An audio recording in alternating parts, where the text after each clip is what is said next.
അഡീനിയത്തിൻ്റെ baby plants സ്പൈറലാക്കിയ ഒരു video ഞാൻ ഇട്ടിട്ടുണ്ടായിരുന്നു. അപ്പോൾ അതിൻ്റെ ഗ്രോത്തും അപ്ഡേഷനൊക്കെ ചെയ്യാമെന്ന് പറഞ്ഞിട്ടുണ്ടായിരുന്നു. അപ്പോൾ ഇപ്പോൾ അത് റീപോർട്ട് ചെയ്യേണ്ട ഒരു സമയമായി. ഒരു 8 ഇഞ്ചോളം നീളം വന്ന്. ഇനി അത് മാറ്റി പ്ലാന്റ് ചെയ്തില്ലെങ്കിൽ അതിൻ്റെ കോഡക്സ് ഒന്നും കാണാൻ ഭംഗി ഉണ്ടാവില്ല. ചെടി നീണ്ട് വൃത്തികേടായിട്ടേ ഇരിക്കുകയുള്ളൂ. നമുക്ക് അഡീനിയത്തിൻ്റെ കോഡക്സിനാണല്ലോ ഭംഗി. അതുപോലെ ഇത് സമയത്തിന് പ്രൂൺ ചെയ്തില്ലെങ്കിൽ നല്ല ബ്രാഞ്ചസ് വരെയും നന്നായിട്ട് ഫ്ലവർ ചെയ്യുകയും ചെയ്യൂല. അപ്പം ഞാൻ അതുകൊണ്ട് ഇത് റിപ്പോർട്ട് ചെയ്യാൻ പോവുകയാണ്. എല്ലാവർക്കും പേൾപിന്നിൻ്റെ പുതിയ വീഡിയോയിലേക്ക് സ്വാഗതം. അപ്പം ഞാൻ അതിന് വേണ്ടിയിട്ട് അവിടെ ഒരു ചാക്ക് മണ്ണൊക്കെ മിക്സ് ചെയ്യാൻ വേണ്ടിയിട്ടാണ് ഒരു പ്ലാസ്റ്റിക്കിൻ്റെ ചാക്ക് മുറിച്ചിട്ട് അവിടെ വിരിച്ചിട്ടത്.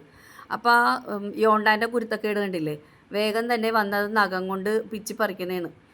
ഒരു അടിയും കൊടുത്ത് ഞാനതിനെ പറഞ്ഞു വിട്ടിട്ടാ. രാവിലെ തന്നെ ചെടി നനയ്ക്കലൊക്കെ കഴിഞ്ഞിട്ടാണ് കേട്ടോ ഞാൻ ഈ പണിക്ക് ഇറങ്ങിയത്. അതിൻ്റെ മെയിൻ കാരണം എന്താണെന്ന് വെച്ചിട്ടുണ്ടെങ്കിൽ ഇന്ന് നല്ല വെയിലായിരിക്കും എന്നുള്ള ന്യൂസ് ഉണ്ടായിരുന്നു. അപ്പോൾ വെയിൽ നന്നായിട്ട് മൂക്കണതിന് മുമ്പ് ഇതൊക്കെ ചെയ്യാമെന്ന് കരുതിയിട്ടാണ്. വൈകുന്നേരം ആയാൽ ഭയങ്കര കൊതുകാണ്. അപ്പോൾ പുറത്തിറങ്ങി നിന്ന് ചെയ്യാൻ പറ്റില്ല. പിന്നെ ഒരു കാര്യം എന്ന് വെച്ചിട്ടുണ്ടെങ്കിൽ നനഞ്ഞെങ്കിൽ നമുക്ക് ഈ പ്ലാന്റ് അതിൽ നിന്ന് എടുക്കാൻ പറ്റുള്ളൂ. പ്ലാന്റിന് വലിയ കേട് വരാതെ എടുക്കാൻ പറ്റുള്ളൂ. പക്ഷേ ഞാൻ നനച്ചിട്ടും അത് ഇത്തിരി ഹാർഡായിട്ട് തന്നെ ഇരുന്നിരുന്നത്. പിന്നെ അതിൻ്റെ ബോട്ടിലൊക്കെ ഒന്ന് ഞെക്കി നന്നായിട്ടൊന്ന് കൈകൊണ്ട് തട്ടുകയൊക്കെ ചെയ്തപ്പോഴേക്കും മണ്ണിളകി ഓരോന്നായിട്ട് എനിക്ക് എടുക്കാൻ പറ്റിയിട്ടാ. അപ്പോൾ അതിൽ കട്ടിയുള്ള വേരൊന്നും വന്ന് തുടങ്ങിയിട്ടില്ല. ഭയങ്കര സ്മൂത്തായിട്ടുള്ള ചെറിയ ചെറിയ വേരുകളേ ഉള്ളൂ. അപ്പം ഞാൻ ഒരു 9 എണ്ണം ഇങ്ങനത്തെ ഈ എന്താണ് പറയുക ഹാങ്ങിങ് പോട്ടാണ് വാങ്ങിയിരിക്കുന്നത്.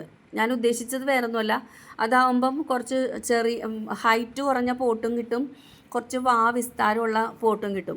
അപ്പോൾ അതാണ് കുറച്ചും കൂടെ അഡീനിയത്തിന് നല്ലതെന്ന് തോന്നിയിട്ടാണ് ഞാൻ അങ്ങനെ ചെയ്തത്. കോഡക്സ് വളരാനായിട്ട് കുറച്ച് വിസ്താരമുള്ള ചട്ടിയാണ് നല്ലത്, ഹൈറ്റ് അല്ല ആവശ്യം. അപ്പോൾ അതുകൊണ്ടാണ് ഞാൻ ഇത്തവണ അങ്ങനെ ഒന്ന് പരീക്ഷിക്കുന്നത്. പിന്നെ കുറച്ച് നേരത്തെ വാങ്ങി വെച്ച ഒരു 10 ചട്ടി ഇങ്ങനെ ഹൈറ്റുള്ള നോർമൽ ചട്ടിയും ഉണ്ട് കേട്ടോ. അപ്പോൾ ആകെ എൻ്റെ കയ്യിലിപ്പോൾ 19 ചട്ടിയേ ഉള്ളൂ പുതിയത്. പിന്നെ പഴയ പ്ലാന്റുകൾ ഏതെങ്കിലും മാറ്റിയിട്ട് ബാക്കിയുള്ളതും കൂടെ നടാമെന്ന് കരുതി. അപ്പം ഞാൻ ആദ്യം ചെയ്തത് എല്ലാ പ്ലാന്റ്സിൻ്റെയും റൂട്ട് ഭാഗം മണ്ണൊക്കെ കളയാൻ വേണ്ടിയിട്ട് നന്നായിട്ട് വാഷ് ചെയ്തിട്ടാണ്. അപ്പോൾ ഞാൻ ഓർത്തില്ല ഇത്രയ്ക്ക് സോഫ്റ്റ് ആയിരിക്കുമെന്ന്. ഞാനൊന്ന് പിടിച്ചപ്പോൾ തന്നെ ആ വേരിൻ്റെ ഭാഗത്തൊന്ന് പിടിച്ചപ്പോൾ തന്നെ അതിൻ്റെ സ്കിന്ന് ഇളകി പോരുന്നുണ്ട് കേട്ടോ. ഭയങ്കര സോഫ്റ്റ് സ്കിന്നാണ്. മച്ചുറാകാത്ത പ്ലാന്റ് ആയതുകൊണ്ടായിരിക്കണം. അപ്പോൾ ഞാനാണെങ്കിൽ സാഫ് വാങ്ങിക്കാൻ മറന്നും പോയി. അപ്പോൾ കരിയും തേക്കാൻ പറ്റില്ല, കാരണം കരി തേച്ച് കഴിഞ്ഞിട്ടുണ്ടെങ്കിൽ ആ പ്ലാന്റിൻ്റെ സ്കിന്ന് മൊത്തം ഇളകി പോരും. അപ്പോൾ അത് ഫംഗസ് വരികയും ചെയ്യും, അത് ചീത്തയായി പോവുകയും ചെയ്യും. ചട്ടി ഹോളിടാൻ നോക്കിയപ്പോഴാണ് കേട്ടോ ഒരു കാര്യം മനസ്സിലാക്കിയത്. ഭയങ്കര ക്വാളിറ്റി കുറഞ്ഞ ചട്ടിയാണ്. ഒന്ന് കുത്തുമ്പോൾ തന്നെ അതിങ്ങനെ പൊട്ടുന്നുണ്ട്, ചിന്നൽ പോലെ ഇങ്ങനെ വന്ന് പൊട്ടൽ വീഴുന്നുണ്ട്. പിന്നെ ഞാൻ ഓർത്തു എന്തായാലും അധികം നാളൊന്നും ഈ അഡീനിയത്തിൻ്റെ പ്ലാന്റ് വെച്ചുകൊണ്ടിരിക്കാൻ പറ്റില്ലല്ലോ. കുറച്ച് കഴിയുമ്പോൾ വീണ്ടും നമ്മൾ റീപോർട്ട് ചെയ്യേണ്ടി വരും. അപ്പം അന്നേരം മാറ്റാലോ എന്ന് കരുതിയിട്ട് ഇതിൽ തന്നെ ചെയ്യുകയാണ്. അപ്പോൾ ഈ ഓടും കഷ്ണമൊന്നും ഇല്ലാത്ത കാരണം ഞാൻ മെറ്റലാണ് ഇട്ടിരിക്കുന്നത് അടിയിൽ. അതെല്ലാം ചട്ടിയെല്ലാം ഞാൻ സെറ്റ് ചെയ്ത് വെച്ചിട്ട് പിന്നെ ഞാൻ ഇതിൻ്റെ ചെറിയ വേരുകളൊക്കെ ഉണ്ടല്ലോ ഈ ചെടിയുടെ അഡീനിയത്തിൻ്റെ, ആ ചെറിയ വേരുകളെല്ലാം കട്ട് ചെയ്ത് മാറ്റുകയാണ്.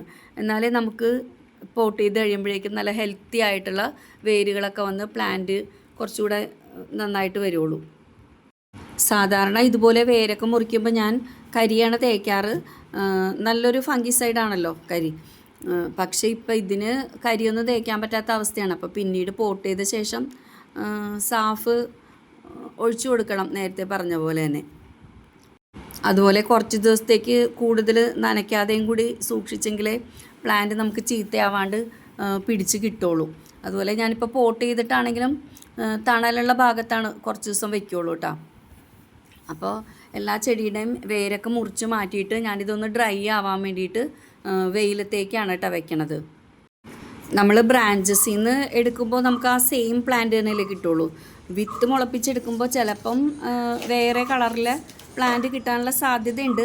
അപ്പോൾ അതിൻ്റെ ഒരു പ്രതീക്ഷയിലും കൂടിയാണ് ഞാനിപ്പോൾ ഇത് ചെയ്യുന്നത്. ചിലപ്പോൾ വൈറ്റോ മറ്റ് ലൈറ്റ് കളറോ അങ്ങനെ എന്തെങ്കിലും കിട്ടാനുള്ള ഒരു സാധ്യതയുണ്ട്. അങ്ങനെ സംഭവിക്കാറുണ്ട്.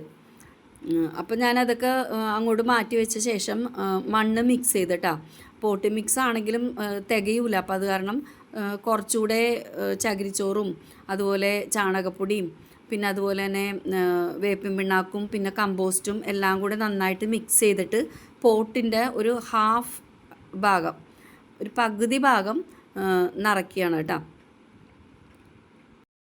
അടീനിയം നടുമ്പോൾ മണ്ണിലേക്ക് ഒരുപാട് ആഴത്തിൽ ഇങ്ങനെ താഴ്ത്തി വെക്കൂല.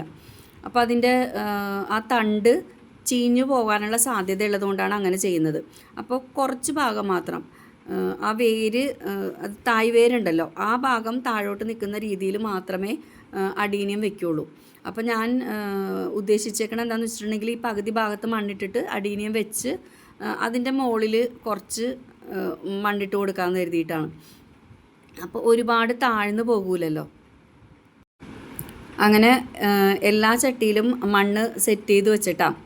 മണ്ണ് തികയാത്ത കാരണമാണ് ഇങ്ങനെ ചെയ്യണത്. അതല്ലെങ്കിൽ ഓരോ ചട്ടിയിൽ ചെയ്തിട്ട് ഓരോ ചട്ടി നട്ട് മാറ്റി വയ്ക്കാം. പക്ഷെ മണ്ണ് തികഞ്ഞില്ലെങ്കിലോ എന്നുള്ള ഒരു പേടി കൊണ്ടാണ് ഞാനിങ്ങനെ എല്ലാം കൂടെ ഒരുമിച്ച് സെറ്റ് ചെയ്ത് വെച്ച ശേഷം ചെയ്യുന്നത്. എന്നിട്ട് ഒന്ന് ചെറുതായിട്ടൊന്ന് നനച്ചു കൊടുക്കണേ. ഇപ്പോൾ മണ്ണ് നനയ്ക്കുന്നത് കൊണ്ട് ഇനി പ്ലാന്റ് വെച്ച ശേഷം വേറെ ഞാൻ നനയ്ക്കൂല, അങ്ങനെ തന്നെ ഇത് മാറ്റി വയ്ക്കുകയുള്ളൂ. അപ്പോൾ മുകളിൽ നനയാത്ത മണ്ണ് ഇടുന്നത് കൊണ്ട് ഇപ്പം നമ്മൾ ഒഴിച്ചിരിക്കുന്ന വെള്ളം കുറച്ച് കൂടുതലാണെങ്കിലും അതങ്ങോട്ട് മെയിൻറ്റെയിൻ ചെയ്ത് പൊയ്ക്കോളും. അപ്പം നീളം കൂടിയ പ്ലാന്റ് ആ നീളമുള്ള ചട്ടിയിലും നീളം കുറഞ്ഞ പ്ലാന്റുകൾ ആ ചെറിയ ചട്ടികളിലുമാണ് നടന്നത്, അതായത് ഹാങ്ങിങ് ബോട്ടിലുമാണ് നടന്നത്. അപ്പോൾ എന്ന് വെച്ചിട്ടുണ്ടെങ്കിൽ നീളം കുറഞ്ഞ പ്ലാന്റ് ഒരുപാട് പൊക്കം വയ്ക്കാണ്ട് കോഡക്സ് വണ്ണം വെച്ച് വരുമല്ലോ.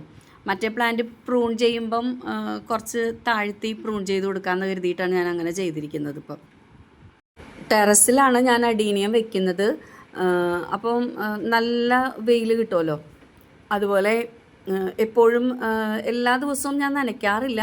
ഇപ്പോഴത്തെ വെയിലിന് എല്ലാ ദിവസവും നനയ്ക്കുന്നതായിരിക്കും നല്ലത്. പക്ഷെ ഒരുപാട് വെള്ളം ഒഴിക്കുകയും ചെയ്യരുത്. അത്യാവശ്യത്തിന് മാത്രം വെള്ളം ഒഴിച്ച് നനയ്ക്കുന്നതായിരിക്കും നല്ലത്. അതുപോലെ ഞാൻ സാധാരണ ഒഴിച്ചു കൊടുക്കാറുള്ളത് കഞ്ഞിവെള്ളം നന്നായിട്ട് പുളിപ്പിച്ചിട്ട് ഒരു 2-3 ദിവസം വെച്ച് പുളിപ്പിച്ചിട്ട് അതിൻ്റെ തെളി മാത്രം എടുക്കും. തെളി മാത്രം എടുത്തിട്ട് അടിഭാഗം എടുക്കില്ല, തെളി എടുത്തിട്ട് അതിൻ്റെ ഇരട്ടി വെള്ളം ചേർത്തിട്ട് കടയ്ക്ക് ഒഴിച്ചു കൊടുക്കാറാണ് പതിവ്. അതുപോലെ മീലി ബഗ് വന്നാലും ഞാൻ അങ്ങനെ തന്നെ ചെയ്തിട്ട് സ്പ്രേ ചെയ്ത് കൊടുക്കാറാണ് പതിവ് ആ കൂമ്പിലും ഇലയ്ക്കൊക്കെ. എല്ലാം പോട്ട് ചെയ്ത് കഴിഞ്ഞപ്പം ഞാൻ തണലത്തേക്ക് മാറ്റി വെച്ചിട്ടാണ്. പോർച്ചിനുള്ളിലാണ് ഇപ്പോൾ വെച്ചേക്കണത്. അപ്പോൾ ഇനി ഇതൊന്ന് പിടിച്ചു കഴിഞ്ഞിട്ട് 1-2 ആഴ്ച കഴിഞ്ഞ ശേഷം നല്ല വെയിലുള്ള ഭാഗത്തേക്ക് മാറ്റി വയ്ക്കാമെന്ന് കരുതിയിട്ട്, അപ്പോഴേ ചെടി നല്ല സ്ട്രോങ് ആയിട്ട് വരുള്ളൂ. അഡീനിയം എന്ന് പറഞ്ഞാൽ ഡെസേർട്ട് പ്ലാന്റ് ആണല്ലോ, ഇതിന് വെയിലാണ് കൂടുതലും വേണ്ടത്. അപ്പോൾ അത് എന്തായാലും ഇതൊന്ന് പിടിച്ചു കഴിഞ്ഞിട്ട് വെക്കാമെന്ന് കരുതിയിട്ടാണ്.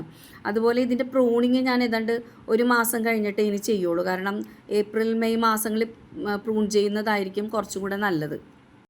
ആ സമയത്ത് പ്രൂൺ ചെയ്താലുള്ള ഗുണം എന്താണെന്ന് വെച്ചിട്ടുണ്ടെങ്കിൽ നമ്മൾ ആ മുറിക്കുന്ന ഭാഗം ഉണ്ടല്ലോ അത് ഡ്രൈ ആയിട്ട് ഇതിന് മുളപ്പ് വരാനുള്ള സമയം കിട്ടും.